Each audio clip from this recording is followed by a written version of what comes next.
Faz presente pra ela, Iemanjá, e ele namorou.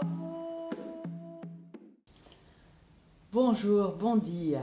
Aujourd'hui, je suis très contente de te parler d'un personnage très important de la culture brésilienne. Plus qu'un personnage, c'est une déesse.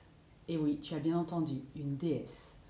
La déesse des eaux, la déesse de la mer et des océans. Elle s'appelle Iemanjá. Il y a plusieurs contes qui ont été écrits pour les enfants avec Iemanjá. Et je vais t'en raconter plusieurs dans les prochaines vidéos. Mais tout d'abord, laisse-moi t'expliquer un peu qui est Iemanjá. Le Brésil est un pays immense.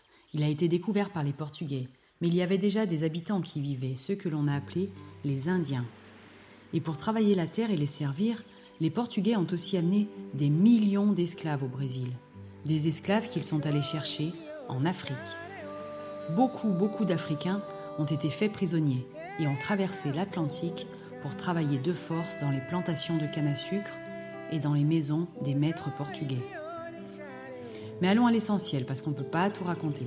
Les esclaves africains avaient des pratiques culturelles très riches et importantes dans leur vie.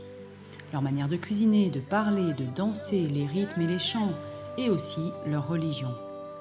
Ils croyaient en des dieux représentant les forces de la nature.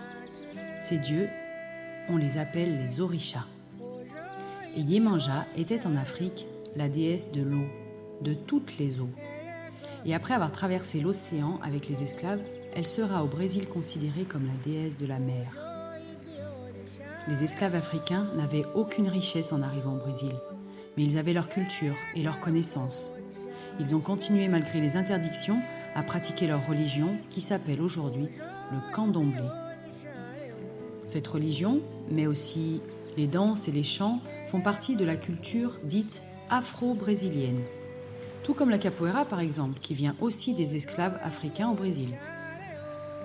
Et toutes ces pratiques sont très présentes au Brésil, surtout à Salvador de Bahia, qui a été la première capitale du pays à l'époque de la colonisation et de l'arrivée de tous ces esclaves.